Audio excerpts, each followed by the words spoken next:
किसी जंगल में टूनी चिड़िया रहती थी। बारिश का मौसम चल रहा था। उसके पास बहुत सारे अनाज थी। बारिश के कारण उसका घर पूरी तरह भीग गया था और वो अपना पक्का मकान नहीं बना सकी थी। पानी धीरे धीरे उसके घर में टपक रहा था। वो बहुत परेशान हो रही थी।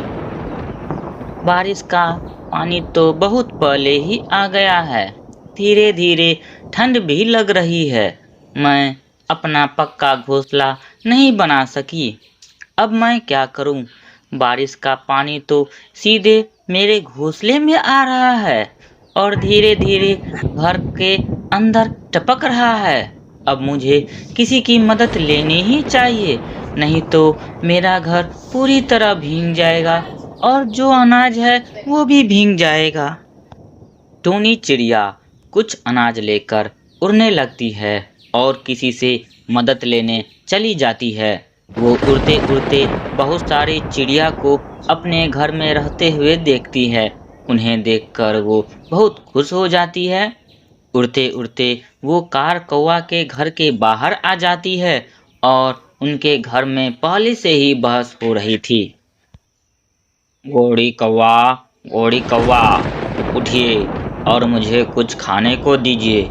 मेरे पेट में बहुत जोरों से चूहे कूद रहे हैं। तुम्हें पता भी है मुझे कब से भूख लगी है।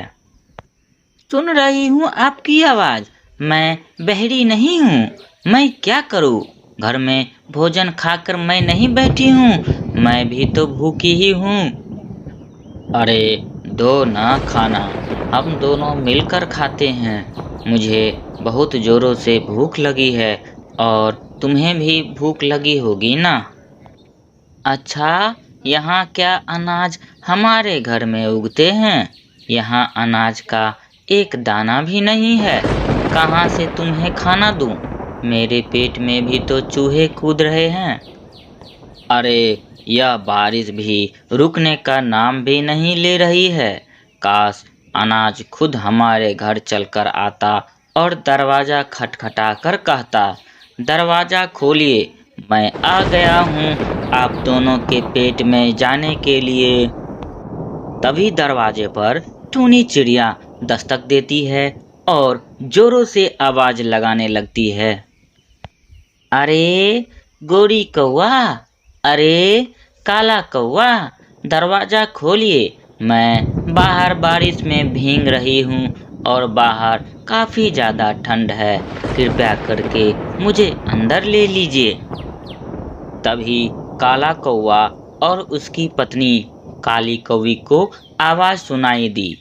आवाज सुनते ही काला कौवा बाहर आता है और बोलता है, अरे टूनी चिड़िया, तुम यहाँ इतनी बारिश में क्या कर रही हो? तुम्हें और कोई काम वाम नहीं है क्या, जो इतनी बारिश में इधर उधर घूम रही हो? नहीं नहीं काला कौवा भैया, ऐसी बात नहीं है। मुझे अपने घोंसले में ले लीजिए। मेरे घोंसले के अंदर पानी आ गया है और बारिश के कारण पानी धीरे धीरे टपक रहा है और घर के अंदर जितने भी अनाज थे वो पूरी तरह भीग गए हैं। बारिश खत्म होते ही मैं यहाँ से चली जाऊंगी। काला कौवा बहुत ही लालची किस्म का पक्षी था, इसीलिए वो टूनी चिड़िया को घर के अंदर नहीं लेना चाहता था। तभी कार कौवा को टूनी चिड़िया के पास अनाज की पोटली दिखाई दिया और उससे बोलने लगा, थोड़ी देर रुको टूनी चिड़िया, मैं अभी आता हूँ अपनी भाग्यवान कार कौवी से पूछकर। तुम तब तक यहीं रहना, ठीक है?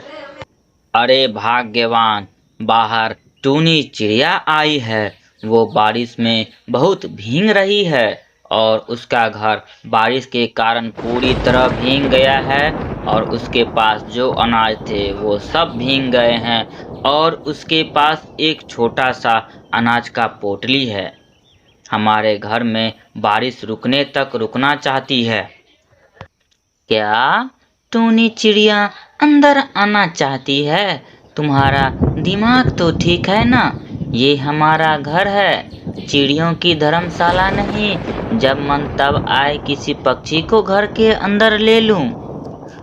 अरे भाग्यवान, पूरी बात तो सुनो। उसके पास अनाज की पोटली है। हम उसे अपने घर के अंदर प्रेम से बुलाते हैं और उससे वो अनाज की पोटली छीन लेते हैं और उसे हम दोनों मिलकर भगा देंगे और वो अनाज हम लोग छीन कर अपने पास रख लेंगे और हम लोग मज़े से खाएंगे। अच्छा, ये कितनी फायदे की बात है ना। प्लान तो आपका अच्छा है। वैसे तुमने बड़े दिनों बाद अपना दिमाग का इस्तेमाल किया है। चलो उसे अंदर बुलाते हैं और उससे वो अनाज की पोटली छीनकर हम लोग प्रेम से खाएंगे। टूनी चिड़िया बाहर से दोनों की आवाज़ सुन लेती है और वो उड़ते उड़ते वहाँ से भाग जाती है। अरे अरे, कहाँ गई? कहाँ गई टूनी चिड़िया? कहीं हमारी दोनों की बात तो सुन नहीं ली होगी। वो हमारी बात सुन ली। सत्यानाश हो, हमारी किस्मत ही फूटी है।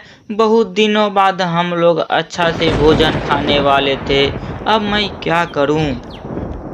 टूनी चिड़िया उड़ते उड़ते एक पेड़ की टहनी पर जाकर बैठ जाती है और सोचने लगती है, अगर मैं उसकी सारी बात नहीं सुनी होती तो मैं इस अनाज की और अपनी रक्षा कैसे कर पाती। और फिर टूनी चिड़िया को जिस पेड़ पर बैठी थी उसी पेड़ पर बहुत सारे नींबू लटके हुए थे। टूनी चिड़िया सोची, क्यों ना इस नींबू के बगल में ही एक अपना प्यारा सा घोंसला बना लूं और जीवन व्यतीत करने लगूं। फिर टूनी चिड़िया वैसे ही की। उसी पेड़ के बगल में एक सुंदर सा घर बनाकर जीवन व्यतीत करने लगी। दोस्तों, यह कहानी अच्छी लगी हो तो अपने दोस्तों में लाइक शेयर सब्सक्राइब जरूर करें। ऐसे ही मेरी वीडियोस देखने के लिए मेरे चैनल को सब्सक्राइब जरूर करें। धन्यवाद।